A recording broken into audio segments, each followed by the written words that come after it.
Sleep. It evades me now, in my old age, more than any enemy I ever faced.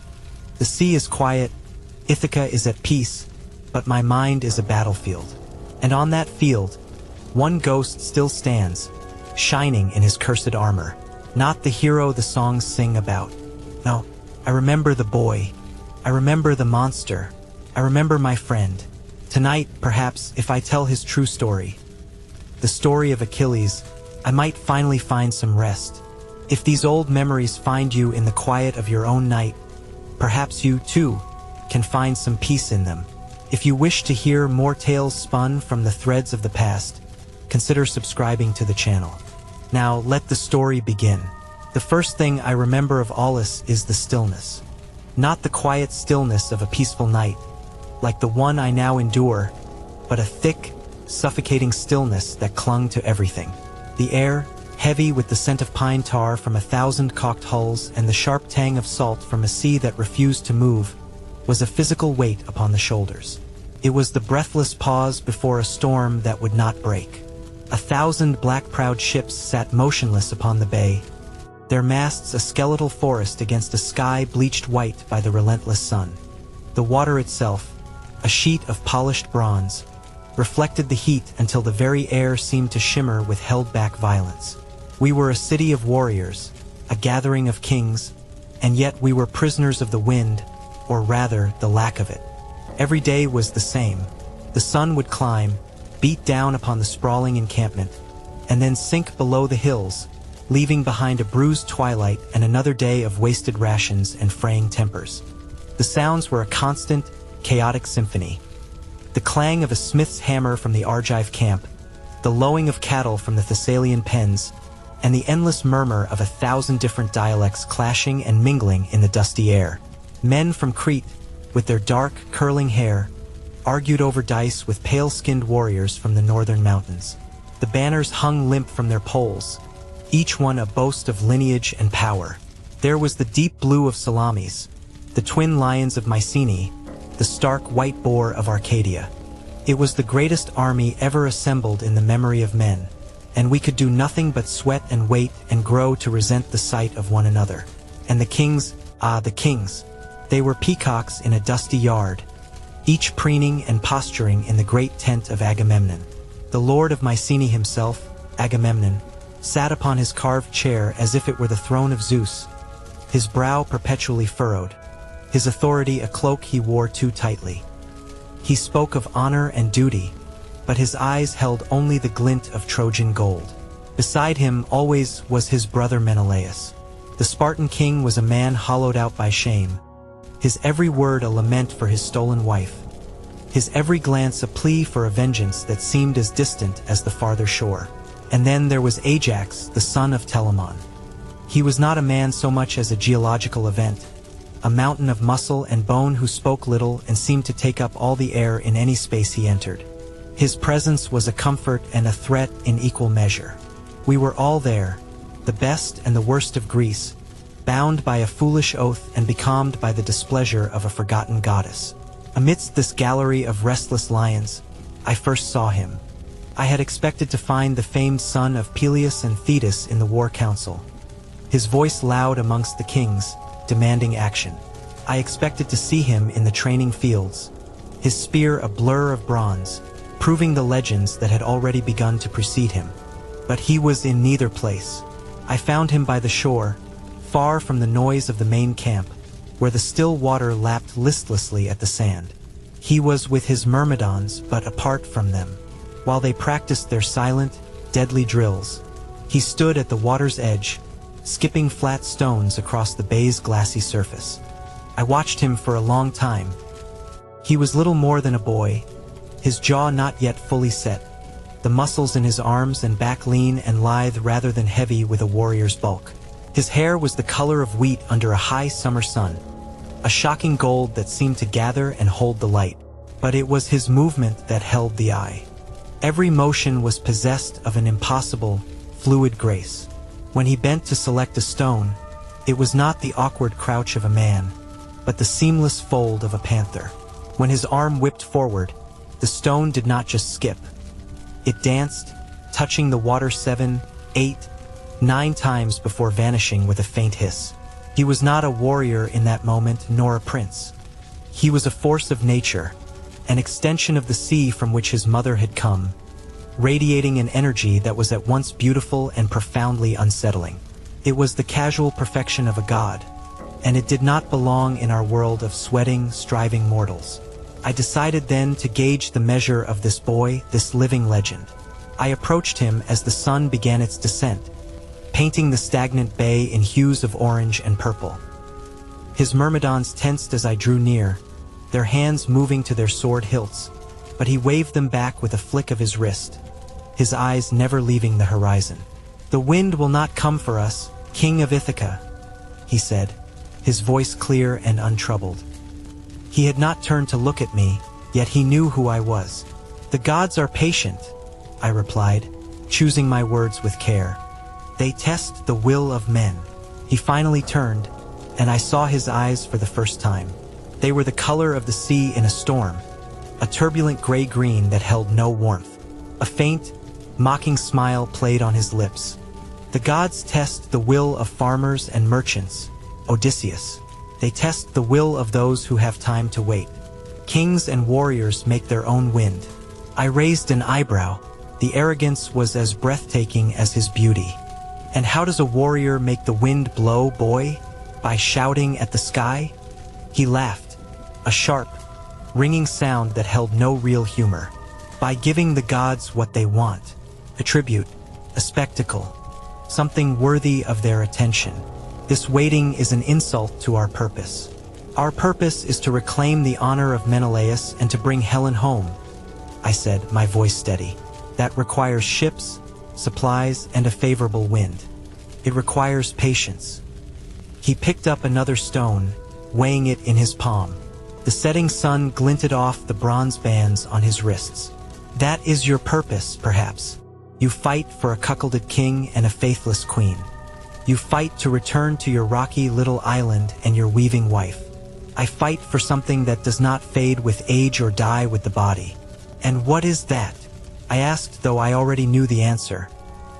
He looked at me then, his gaze direct and piercing, and for a moment I felt a chill despite the evening's warmth. It was the look of a predator, ancient and utterly devoid of doubt. "Glory," he said, the word a simple statement of fact. "Kleos, the thing that men will sing of when our bones are dust and your island has crumbled into the sea." He turned back to the water and sent the stone flying, a perfect, whispering skip across the deepening twilight. "Why live a long life to be forgotten, old man?" I stood there for a long time after he spoke. I, who had built a life on cunning and survival, who valued a clever retreat over a glorious death, had no answer for him. His certainty was a wall I could not scale. He saw the world in 2 colors, the bright, blazing fire of eternal fame and the gray ash of oblivion. There was nothing in between, and in that moment, I understood that Achilles was not just another king to be managed, another piece on the great board of war. He was a different kind of being entirely, and he would not play by our rules. He would burn his own path across the world, and we would all be left to contend with the light and the heat. That conviction was not his alone. It was reflected, magnified, in the eyes of his myrmidons. In the weeks that followed, I made it a point to observe them. They were a terrifying sight. While other contingents grew lax, their discipline softened by the endless waiting, the myrmidons only grew sharper. Their camp was a place of unnerving order. Their weapons were always polished, their armor stacked with geometric precision. They moved and acted as one, a single organism with 50 heads and 100 arms. There was no drinking in their camp, no games of dice, no laughter that did not come from their prince. There was only the hiss of the whetstone, the thud of spear butts on practiced shields, and a profound, watchful silence. They did not follow Achilles as the Argives followed Diomedes, with respect for his skill and lineage. They did not follow him as my own Ithacans followed me, with a trust born of long years and shared hardship. No, the Myrmidons revered him. He was not their commander. He was their living god, the embodiment of the divine fury they all aspired to. When he spoke, they did not just listen. they absorbed his words. When he moved, their eyes tracked him with a singular, unwavering focus. I realized then that they were not an army in the conventional sense. They were a cult, an extension of his own will, and if he commanded them to march into the sea, they would do so without a moment's hesitation, their faces serene in their faith. This solidified the fear that had taken root in me by the shore. This boy was not an asset to be deployed. He was a conflagration waiting for a wind, and his men were the dry tinder at his feet. Then came the day the seers finally gave Agamemnon his answer, the terrible price for the wind he so desired. I remember the silence that fell over the council tent when Calchas spoke the name of Iphigenia. I remember Menelaus weeping, his shame forgotten in a moment of genuine grief. I remember Agamemnon's face, a mask of warring pride and paternal anguish. He was a king, and a king must be willing to make any sacrifice for his people, for his war. But he was also a father. During the terrible hours that followed, as the girl was prepared, I found my eyes drawn to Achilles. He had been betrothed to her, a political maneuver to secure his loyalty. I expected to see some sign of protest, some flicker of horror or pity for the innocent girl being led to the altar. He was a demigod. Surely some divine spark of justice burned within him. But I saw nothing. He stood apart, his arms crossed over his bronze cuirass, his gaze fixed not on the weeping princess or her despairing father, but on the limp banners that hung from the mastheads. His expression was not one of cruelty or even indifference. It was one of pure, unadulterated impatience. The morality of the act, the tragedy of a life cut short, held no meaning for him. He was a blade, and all he cared about was the moment he would be put to use. The girl was merely a key, a gruesome necessity to unlock the door that stood between him and the shores of Troy. In that chilling moment, I saw the terrifying singularity of his purpose. He was not here for Greece or for honor or for a stolen queen. He was here for his own song, and he would let the world burn to hear it sung. As the first tentative gusts of wind finally stirred the dust of Aulis, as the sails began to snap and fill with the promise of departure, I passed him on the way to my ship. I felt compelled to say something, a final warning from an old man to a boy who thought himself immortal. A man who desires only glory will find it, I told him, my voice low, but he will often find that it is all he has left. He turned to me, and that bright, cruel laugh echoed once more across the newly awakened harbor. And a man who desires only to survive will find he has lived for nothing at all. He clapped me on the shoulder, a gesture that was meant to be friendly but felt like a blow. Do not worry for me, Odysseus. The fates have already spun my thread. I intend to make it shine. He walked away, his golden hair catching the first true rays of a hopeful dawn, leaving me alone with my thoughts. He asked me why anyone would choose a long, forgotten life. Looking back from this quiet room, so many years later, surrounded by the ghosts of the glorious dead, I wonder if he would have an answer for me now, from whatever shade he inhabits. To truly comprehend the nature of Achilles, to understand the magnificent, terrible path he carved through the world, you must first understand the man who walked forever in his shadow. The bards, in their love of spectacle, sing of Patroclus as a noble warrior, a worthy companion to the great son of Peleus. And he was brave, there is no doubt, but that was not his purpose. His true role was far more vital. Patroclus was the anchor that held Achilles to the shores of our mortal world. Where Achilles was a blinding, tempestuous fire, Patroclus was the calm, steady hearth. Where Achilles' presence was a storm that demanded the attention of all, Patroclus possessed a quiet gravity, a stillness that drew you in. He was older, not by many years, but he carried the weight of them with a grace that Achilles, forever a boy in his soul, never could. His was not the beauty of a god, but the handsome, reassuring strength of a good man. When he spoke, his voice was not a trumpet call to glory, but a low, considered murmur that invited confidence. I often thought that while Achilles was forged from the divine essence of the sea, Patroclus was carved from the solid, reliable earth of Phthia itself. The songs do not tell of the small moments, the quiet interstitial spaces where the truth of a relationship resides. But my eyes, accustomed to watching for the turn of a phrase or the flicker of a glance, saw them. I remember one evening, after a brutal skirmish near the river Simois, seeing Achilles return to his tent with a gash along his ribs. It was a shallow wound, nothing to a man of his constitution, but he was in a foul temper.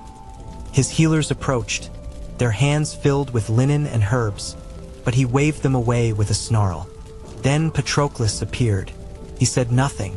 He simply took a clean cloth, dipped it in a basin of wine and water, and began to clean the wound. His touch was not a healer's, practiced and impersonal. It was something else entirely, a careful, deliberate gentleness that spoke of long familiarity. Achilles fell silent, his anger draining away under that quiet ministration, his head bowed like a chastened child. In that moment, he was not the terror of Troy, but simply a man being tended to by the one person in the world he trusted without reservation. And the laughter, gods, the laughter. The war camp was a grim place, a landscape of fear and mud and the constant, gnawing anxiety of death. Laughter was a rare and precious currency. But sometimes, in the deep of night, as I made my rounds checking the sentries, I would pass their tent and hear it. Not the loud, boastful laughter of soldiers sharing crude jokes over wine, but a different sound. A low, easy sound, punctuated by murmured conversation. It was the sound of a shared world, a private language. It was so normal, so profoundly human, that it felt utterly alien in that place of organized slaughter. It was the sound of a home that they had built for themselves in the heart of a war zone. Those were the moments that defined their bond, not the grand declarations of loyalty on the battlefield. His influence was more than just comfort. It was a crucial check on the precipice of Achilles' rage. I was there, in the main tent, the day Agamemnon first slighted Achilles, long before the catastrophic argument over the girl Briseis. It was a smaller matter, a dispute over the distribution of some minor spoils. Agamemnon, in his arrogance, made a dismissive remark about the Myrmidons. I saw the change in Achilles. It was like watching the sun pass behind a thunderhead. The light in his eyes went out, replaced by a cold fire. His hand went to the hilt of his sword, his knuckles white. The air in the tent grew thick, and even the great Ajax took a half-step back.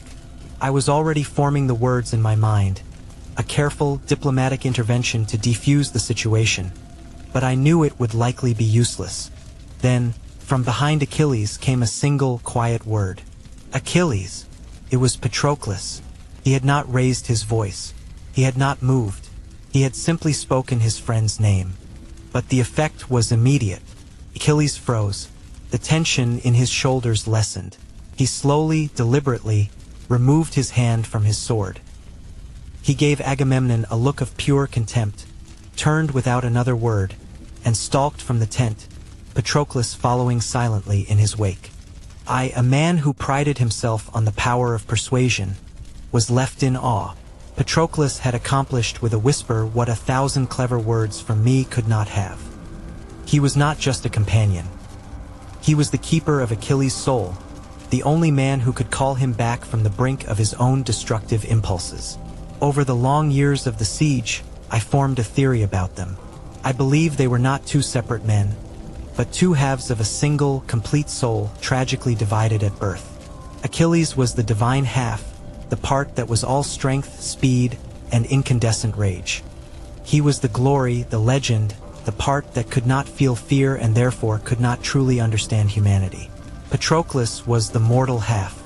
He was the compassion, the loyalty, the quiet doubt, and the profound capacity for love. He was the part that understood pain and loss and the fragility of a human life.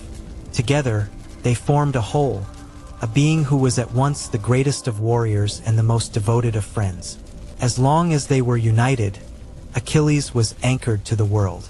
He was, for all his divine gifts, a man. But I knew, with a certainty that chilled me to the bone, that if that anchor were ever cut, if the mortal half were ever stripped away, what remained would not be a man at all.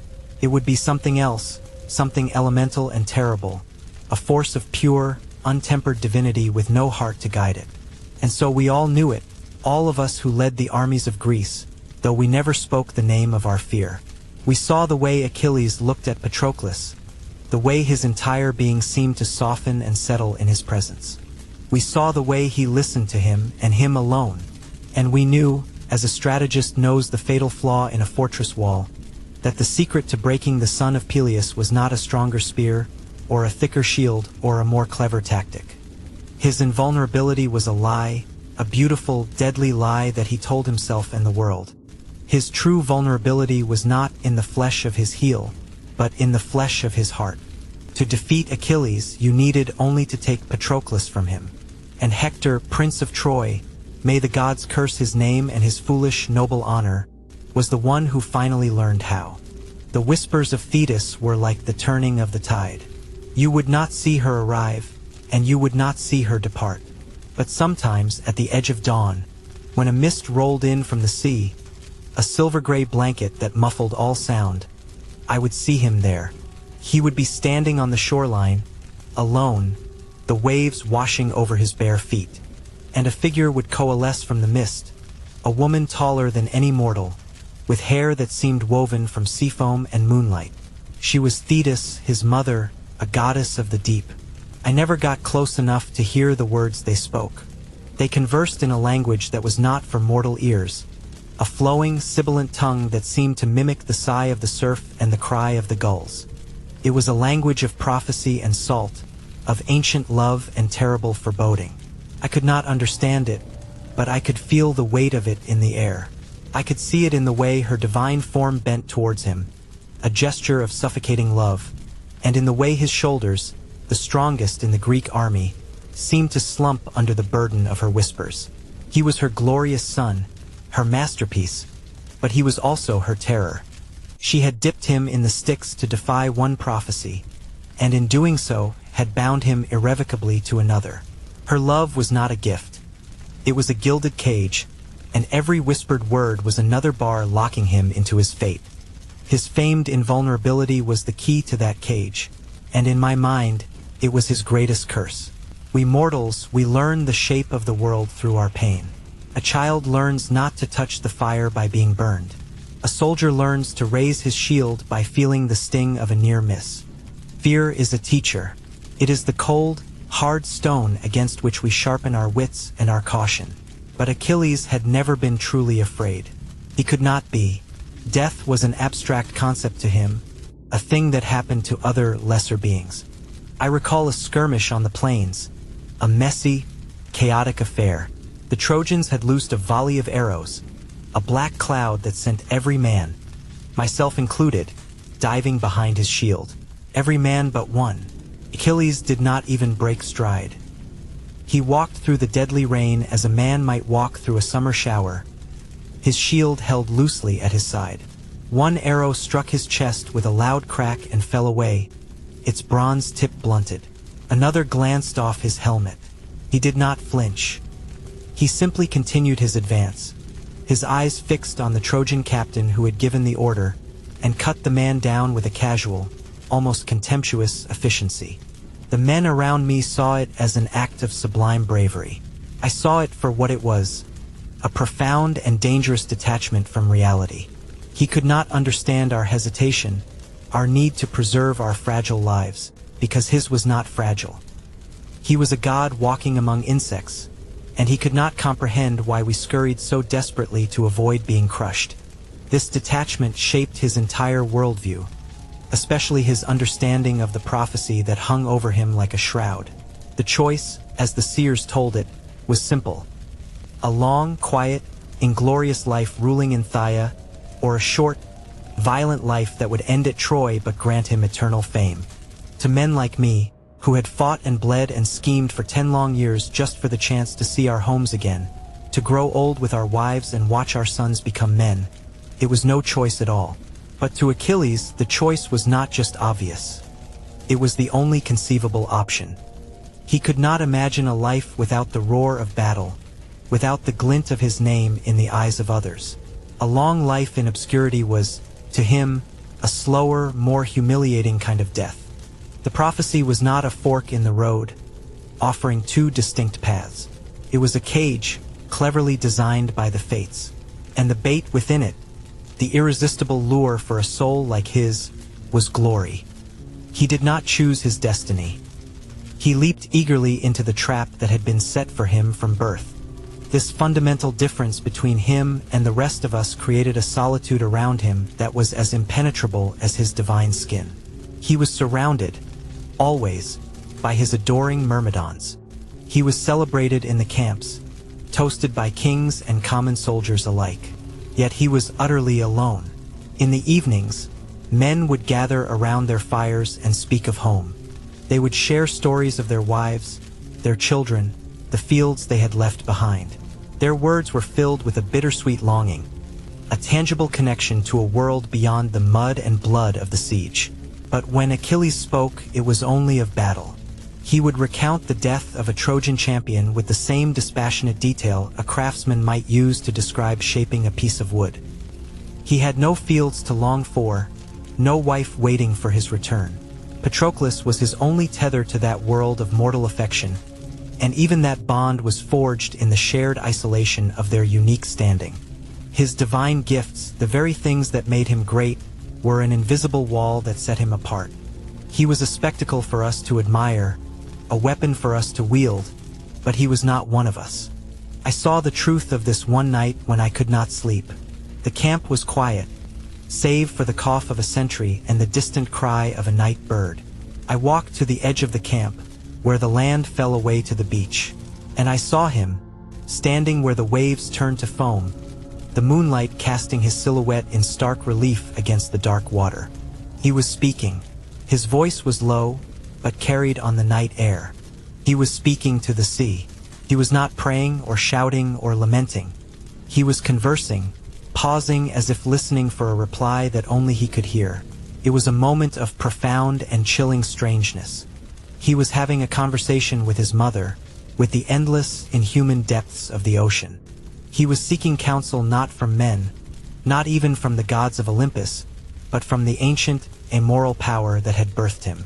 The sight filled me with a sense of awe, but also with a deep unease. It was then I understood the futility of our attempts to control him, to reason with him as one would a mortal man. How do you reason with a man who believes death cannot touch him, whose mother is the sea itself? You do not.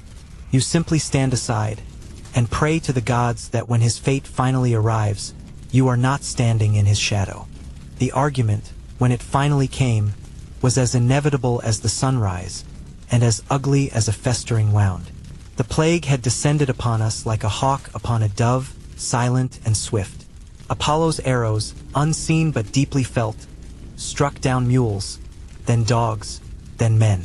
The smoke from the funeral pyres became a constant, greasy haze that hung over the camp, a perpetual reminder of our mortality and our leader's folly. When the seer Calchas, his face pale with the terror of his own vision, finally revealed the cause, Agamemnon's arrogant refusal to return the daughter of Apollo's priest, the confrontation was set. I was there in the assembly. I saw Agamemnon's face flush with the anger of a prideful king cornered by the truth. I heard the venom in his voice as he agreed to return the girl, but only if his prize were replaced by another's. And then, his greedy, foolish eyes fell on Achilles, and on the girl Briseis, whom Achilles had taken in a raid and held in high esteem. It was a fatal miscalculation. Agamemnon saw a subordinate to be commanded. He did not see the demigod whose pride was as vast and as volatile as the sea. Achilles' rage, when it broke, was a physical force. It was not the hot, blustering anger of Agamemnon. It was a cold, white fury that seemed to lower the temperature in the crowded assembly. He rose to his feet, and the murmur of 1,000 men died into absolute silence. His voice, when he spoke, was not loud, but it cut through the air like splintered ice. He spoke of his own valor and Agamemnon's cowardice, of how he and his myrmidons bled on the front lines while the king of men stayed in his tent, counting his treasure. The accusations were true, and their truth made them all the more devastating. When he finally cast his scepter to the ground and swore his great oath, that the day would come when the Achaeans would be slaughtered by Hector, and they would beg for his return, and he would not come. It was not just a soldier refusing to fight. It was as if the sun had declared it would no longer rise. A cold, visceral dread fell over every man present. We had not just lost our greatest warrior. We had lost the very idea of victory. In the days that followed, a new kind of silence fell upon the war. The Myrmidon camp, which had always been a place of disciplined quiet, now became a void. It was a black hole in the center of our bustling, terrified city of tents. I would walk past and see them, Achilles' men, sitting in perfect stillness, their faces unreadable masks. They polished armor that would not be used. They sharpened spears that would not be thrown. They were waiting. Their silence was a weapon in itself, more menacing than any war cry. It was the crushing, absolute silence of a coiled serpent, and its venom was the slow poison of fear that seeped into the rest of the army. We began to lose. Hector, who had always been a formidable but cautious opponent, became a lion uncaged. Without the specter of Achilles to hold him in check, he fought with a brilliance and ferocity that was terrifying to behold. He pushed our lines back, first from the outer trenches, then from the plains themselves. The casualty lists grew longer each night. The groans of the wounded became the camp's nightly lament. And through it all, the Myrmidon camp remained silent. I was chosen, along with the great Ajax and the old man Phoenix, to form an embassy. It was a fool's errand, and I knew it. We went to his tent, our arms laden with the king's ransom. 7 tripods, 10 talents of gold, a dozen prize-winning horses, and the solemn promise that Agamemnon would return Briseis untouched and swear a sacred oath that he had never laid a hand on her. We laid these treasures out on the ground before him. They glittered in the firelight, a king's apology made manifest. Achilles sat on a stool, strumming a lyre he had taken from some conquered city. Patroclus sat quietly beside him. He listened to my carefully crafted speech, to Phoenix's tearful appeal to his memory of Achilles' father, to Ajax's blunt, soldierly demand for him to remember his comrades. His face was a mask of cold disinterest. When we had finished, he set the lyre aside. "Go back to Agamemnon," he said, his voice flat and devoid of emotion. "Tell him that Achilles will not fight, not for his gold, not for his women, and not for his hollow apologies. I will not fight until the fire of Hector's torches licks at the prows of my own ships. Then, and only then, will I consider raising my spear." He paused, his stormy eyes meeting mine. "But I will not be fighting for him. I will be fighting for myself." It was then I understood the terrible truth. He did not want compensation. He did not want justice. He wanted to watch us burn. He wanted Agamemnon, and all of Greece with him, to feel the full, agonizing weight of his absence. He wanted us to be so broken, so utterly defeated, that our pleas for his return would be the sweetest music he had ever heard. As we left his tent, defeated, I heard a sound from within. I stopped, listening. It was not the sound of the lyre. It was a single, rhythmic, grating sound. S-H-H-H-K, S-H-H-H-K, S-H-H-H-K. The sound of a whetstone being drawn along the edge of a great bronze blade. Day after day, as our army crumbled and our friends died, that was the only answer that came from the silent tent of Achilles. He wasn't waiting for a truce. He was waiting for us to lose. The desperation of Patroclus was a palpable thing. It was a fever that burned in his eyes, a tension in the set of his jaw.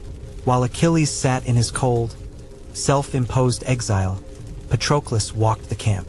He saw the wounded being carried back from the front, their faces gray with pain. He heard the despair in the voices of the commanders. He felt the fear that was now a constant, foul taste in the air. This was his world, too. These were his comrades, and he could not bear to watch them die while the one man who could save them sat sharpening his pride. I was not in their tent when he made his final plea, but I saw him emerge. His face, usually so gentle and full of consideration, was set with a grim resolve that did not belong there. It was a borrowed resolve, a reflection of the terrible will of the man he had just left. And he was wearing the armor, the armor, It had been a gift from the gods to Peleus, a masterwork of Hephaestus himself. On Achilles, it had seemed a second skin, a part of his divine radiance. On Patroclus, it was a tragedy. The great bronze cuirass was too broad for his shoulders. The helmet, with its magnificent horsehair crest, seemed to swallow his head. He looked like a boy playing at being a king, a ghost inhabiting a body that was not his own. The sight was a terrible omen. The armor was too bright, too glorious for a mortal man. It did not protect him. It merely marked him for a fate that was far too large for his gentle heart. When he rode out at the head of the Myrmidons, a roar went up from the Greek lines, a great, cathartic wave of sound. They thought their champion had returned. Hope, a feeling we had thought long dead, surged through the ranks like a potent wine. The men fought with a renewed vigor, a desperate, joyful ferocity, and for a time it worked. The Trojans, seeing that legendary armor, hearing the feared war cry of the Myrmidons, faltered. They broke. They began to fall back. From my vantage point on a small rise overlooking the battlefield, I watched the tide turn. It was a magnificent sight, but something was wrong. I watched the figure in the shining armor fight, and I knew. The skill was there, the bravery was undeniable, but the impossible, fluid violence was missing. The movements were powerful, but they were human. They were born of training and courage, not of divine blood and a contempt for death. The Trojans might be fooled from a distance, but Hector would not be. Not for long. The runner who brought the news was a boy from the Locrian contingent, his face smeared with dust and tears, his lungs heaving. He stumbled into the Myrmidon camp, gasping for air, and fell before Achilles' tent. I was consulting with Phoenix nearby, and we both turned at the commotion. The boy could not form the words. He just pointed back towards the battlefield, his body shaking with a terrible, silent grief. And then the sound came from inside the tent. I have heard men scream in the agony of a mortal wound. I have heard the cries of women in childbirth. I have heard the roar of the sea in a winter storm. None of it can compare to the sound that came from Achilles. It was not a human sound. It was not a cry of grief or of anger. It was a raw, elemental sound of a world being unmade. It was a sound of cosmic agony, a sound that seemed to tear at the very fabric of the air. The horses in their pens screamed and reared, their eyes wide with terror. The bravest warriors in the camp dropped their wine cups, their faces turning pale. It was the sound of a soul being ripped in two, and it silenced every other noise on the plains of Troy. When he emerged from the tent, the man we knew was gone. The arrogant boy, the sulking prince, the proud warrior, they had all been burned away in that single terrible moment. What stood before us was something new, something horrifying. His face was caked with dirt from where he had thrown himself to the ground. His golden hair was matted with dust, but it was his eyes that held the true terror. They were not filled with tears. They were empty, a void of absolute loss, a calm, chilling emptiness where his humanity had once resided. He looked at the runner, at Phoenix, at me, but he did not see us. He was looking at something far away, at a future that now contained only one single, immutable point. "He is dead," Achilles said. His voice was a rasp, a dry whisper of sound. "He wore your armor," Phoenix began, his own voice thick with tears. "He fought." "Hector," Achilles interrupted. The name was not a question. It was a judgment, a sentence. He turned his dead eyes towards the distant walls of Troy. "He will die." He did not speak of grief. He did not speak of sorrow. He spoke only of vengeance. In that moment, he was no longer a man suffering a loss. He had become the loss itself. He was an incarnation of retribution, a vessel for a rage so pure and so vast that it could only have been born of a god. That night, Thetis came. She rose from the sea, her form a shimmering column of sorrowful light. She did not come as a mother to comfort her grieving child. She came as a goddess to arm her instrument of destruction. I did not witness her journey to the forge of Hephaestus, but I can imagine it. I can see the divine fire, brighter than any sun. I can smell the celestial metals, the unearthly bronze and incorruptible gold. I can hear the clang of the god's hammer, forging not just armor, but a destiny. Forging a shroud of vengeance for a man who was already a ghost. When she returned, she brought with her a suit of armor that seemed to pulse with its own malevolent light. It was a work of terrible beauty, its surface covered in intricate scenes of war and strife, of stars and cities. Achilles took it without a word. As he strapped the greaves to his legs and settled the great cuirass over his chest, he did not look like a hero preparing for his finest hour.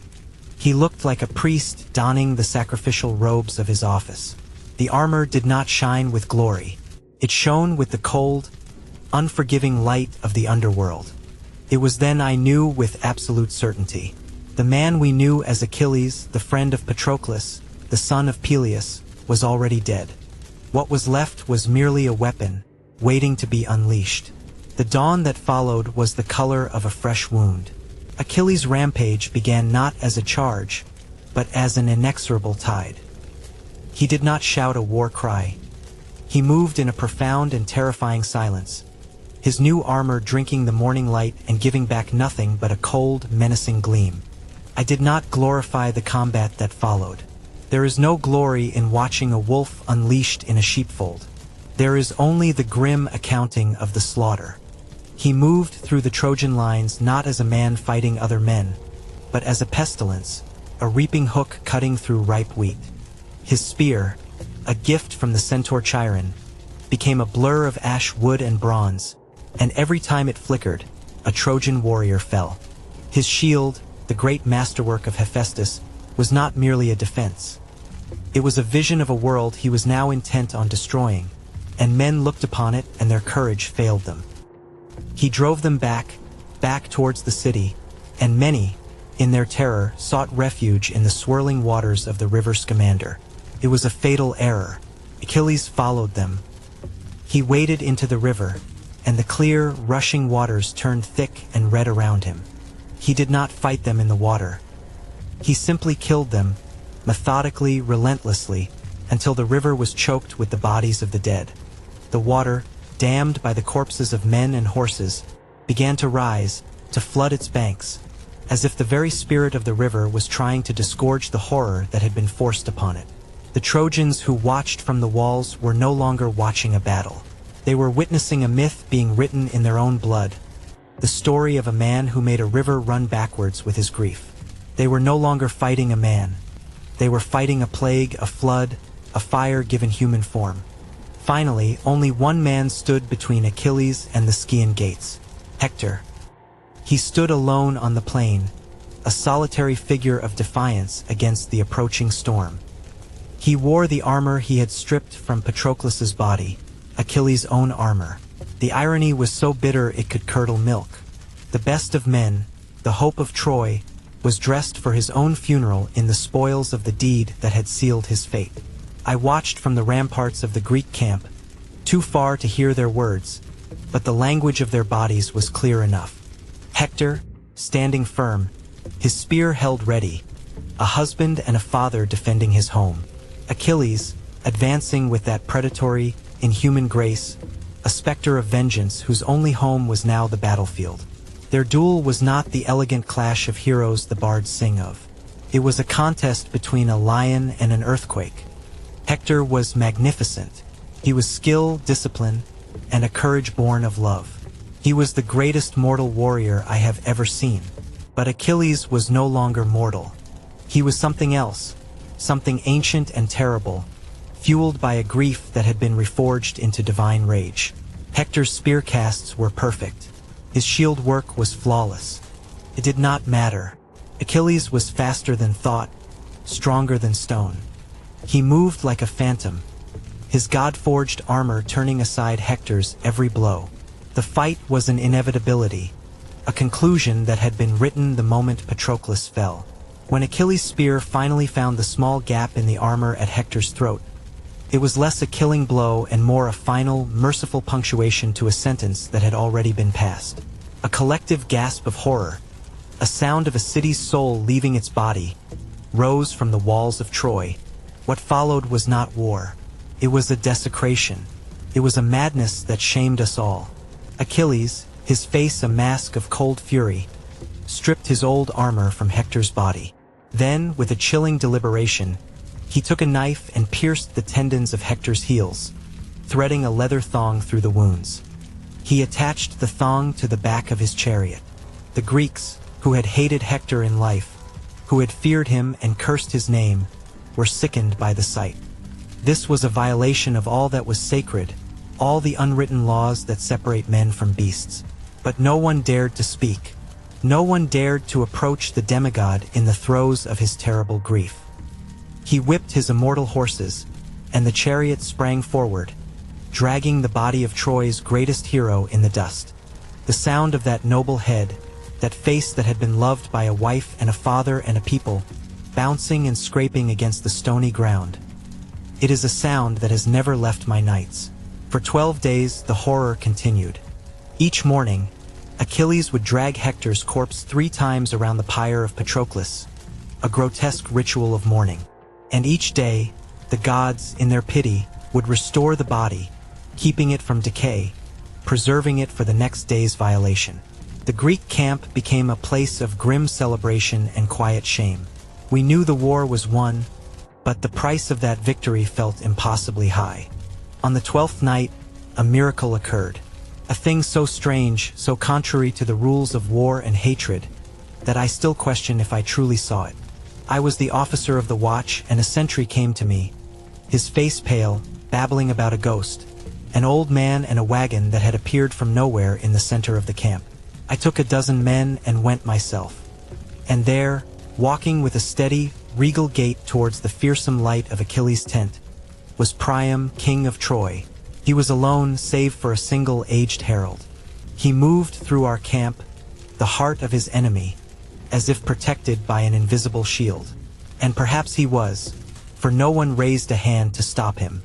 There is a courage that transcends enmity, a dignity that commands respect even from the most hardened of souls. I followed at a distance, a spy in my own camp, my curiosity warring with my disbelief. I hid in the shadows of a neighboring tent and watched as the old king entered the lion's den. I saw him through the open flap of the tent. Priam, the mighty king of the city we had besieged for 10 years, knelt. He knelt and took in his hands the hands of Achilles, the hands that were still stained with the blood of his sons, and he kissed them. I could hear their voices, muffled but clear in the still night air. I heard Priam's speech, a masterpiece of paternal love and kingly sorrow. He did not beg. He did not bargain. He spoke of his own unbearable grief. He spoke of Achilles' own aging father, Peleus, waiting in Phthia for a son who would never return. He created a bridge of shared sorrow between them, a fragile connection between the bereft father and the man who would soon make his own father bereft. And then the impossible happened. Achilles, the butcher of the Scamander, the man whose heart had been turned to stone, began to weep. It was not the terrible, world-breaking cry he had made for Patroclus. It was a quiet, human sound. The sound of a boy who missed his friend and understood, perhaps for the first time, the pain he had inflicted upon another. He wept for Patroclus. He wept for Priam. He wept for his own father. He wept for his own doomed and terrible fate. In that moment, inside that tent, surrounded by the spoils of war, 2 enemies, a killer and the father of the killed, mourned together as men. Achilles himself lifted the old king to his feet. He ordered Hector's body to be washed and anointed, to be wrapped in fine linen. He returned the corpse, and he promised Priam a truce of 12 days, so that Troy could properly mourn its hero. For one night the rage was gone. For one night he was not a killer, but a son mourning another son. I watched Priam's wagon depart, a sacred treasure now carrying its sad burden back to the doomed city. I thought, in my foolishness, that perhaps that moment of grace might save him, that having touched the bedrock of shared human suffering, he might find his way back. How foolish I was. Grace cannot save a man who has already promised his soul to vengeance, can only grant him a moment's pause before the end. The 12 days of truce passed in a strange, dreamlike quiet. The sounds of war were replaced by the distant sound of Trojan lamentations, the smoke from their funeral pyres mingling with our own. When the truce ended, Achilles returned to the fight. But he was changed. The incandescent, all-consuming fury was gone. In its place was something colder, emptier. The fire that had burned so brightly was now just cold embers, glowing with a grim, mechanical purpose.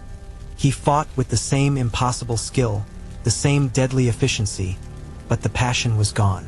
He was an automaton, a ghost of himself, going through the final motions of a destiny he had long ago accepted. New allies came to Troy's aid, drawn by promises of gold or a fool's hope for glory. First came Penthesilea, the Amazon queen, a warrior as fierce and beautiful as a forest fire. She and her women fought like lionesses, and for a day, they gave the Trojans hope. Achilles met her in battle, and though she fought with a valor that earned his respect, the outcome was never in doubt. He killed her with a single spear thrust, and as he removed her helmet and looked upon her face, I saw a flicker of something in his eyes. Not rage, not triumph, but a profound weariness. Another beautiful, brave thing broken by his hands. Then came Memnon, the king of Ethiopia, a giant of a man, himself the son of a goddess. He was said to be Achilles' equal in all things. His armor, too, was forged by Hephaestus. For a morning, they fought, and the clash of their divine weapons echoed across the plain. They were like two gods warring in the dust of our mortal world. But Memnon was fighting for an allied city. Achilles was fighting towards his own grave, and that gave him an edge that no armor could provide. Memnon fell, and with him the last, desperate hope of Troy. The end came on an ordinary day. That is the greatest cruelty of the gods. They do not stage their tragedies against a backdrop of storms and portents. They let them unfold on a Tuesday, under a boring sun. The war had ground down to a series of tedious, bloody skirmishes near the Scaean Gate. The air was thick with dust and the familiar stench of death. Men were shouting, dying, living in the same way they had for 10 long years. It was all so terribly normal. Achilles was, as always, at the forefront, a whirlwind of bronze and death. He was magnificent, and then he was not. I saw it happen. I was directing a flanking maneuver not 200 paces away. I saw Paris, the peacock prince, the cause of all this suffering, standing on the ramparts of the wall. He was a fop, not a warrior. He fumbled with his bow, his movements clumsy and uncertain. He loosed an arrow. It was a poor shot, fluttering wildly in the air. It would have gone wide, would have fallen harmlessly in the dirt. But then I saw a flicker of impossible light, a golden shimmer that seemed to guide the arrow, to correct its path. It was the hand of Apollo, the archer god, who had not forgotten the death of his son Troilus, nor forgiven the hubris of the Greek champion. The arrow did not fly like a thunderbolt. It did not scream through the air. It was a whisper, a venomous secret that found its target in the swirling chaos of the battle. Achilles stopped. He had been in the middle of a charge, his spear raised to kill. He just stopped. He stood perfectly still for a long moment, the din of the battle seeming to fade around him. He slowly looked down, not with an expression of pain, but with a look of profound, weary surprise, as if a thought had just occurred to him that he had somehow never considered before. A single, dark-feathered arrow was embedded in his right heel. He did not die with a roar, or a curse, or a final, defiant speech. He swayed, just once, like a great tower that has lost its foundation. And then he fell. He fell forward into the Trojan dust he had so often stained with the blood of others. The giant was gone. A silence fell upon the battlefield. A stunned, disbelieving hush from both armies. The invincible Achilles, the man faster than horses, stronger than lions, the beloved of the gods, dead. He did not die with a roar, but with a gasp of surprise, as if he couldn't believe it himself. The man who wrestled with river gods and slaughtered heroes in their dozens, fell by the hand of a spoiled prince who stole other men's wives. The gods have a cruel sense of poetry, do they not? The hush lasted only a moment. Then the battle erupted anew, with a savagery that surpassed all that had come before. It was no longer a fight for a city, or for a woman, or for gold. It was a fight for the body. The Trojans, desperate to claim the ultimate trophy, surged forward.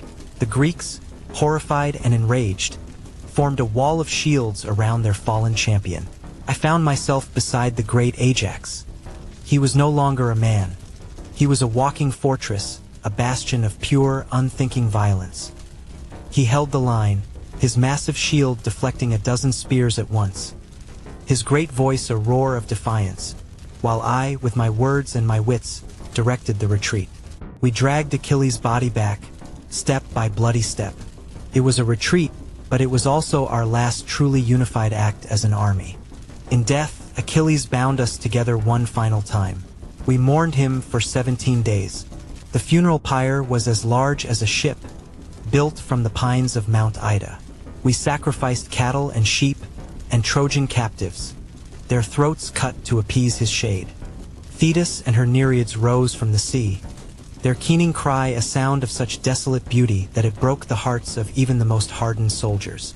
We gathered his bones, white and pure from the divine fire, and placed them in a golden urn, to be mixed, as he had wished, with the bones of Patroclus.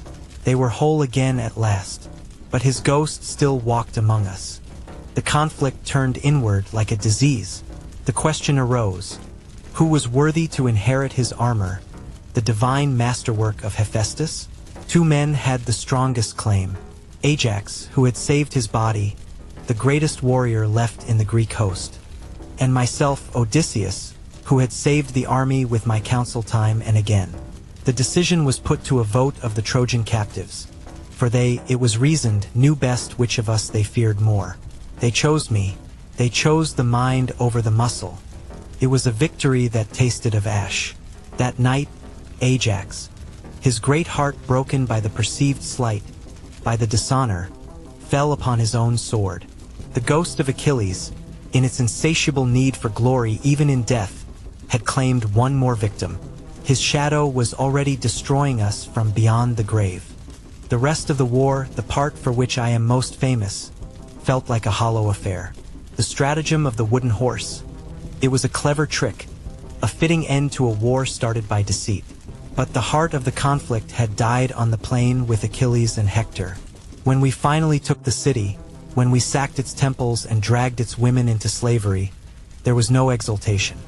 Only a profound, soul-deep weariness. Achilles' absence was a bigger presence in that burning city than any living warrior. My own long, cursed journey home began soon after. 10 years I wandered, buffeted by the whims of angry gods. And in those long nights at sea, clinging to a piece of wreckage, or in the strange quiet of Calypso's island, I often thought of him. I thought of his choice. The gods had tested him with a short, glorious life. They had tested me with a long, hard one. I often wondered which test was crueler. He faced a clean, heroic death. I had to face the messy, complicated, often dishonorable business of living. Years later, an old man in my own hall, with my wife's loom clicking softly in the next room and my son grown into a fine man, I would tell the stories of the war. But I never told Telemachus the songs the bards sing of Achilles, the shining hero without flaw. I told him of the boy I met at Aulis, who burned too bright to last. I told him of the friend who loved so deeply it became his undoing. And I told him of the man who was destroyed by the very gifts that made him great. That is the true story, the one that matters. And now that it is told, now that the last ghost has been given its voice, perhaps tonight sleep will finally come.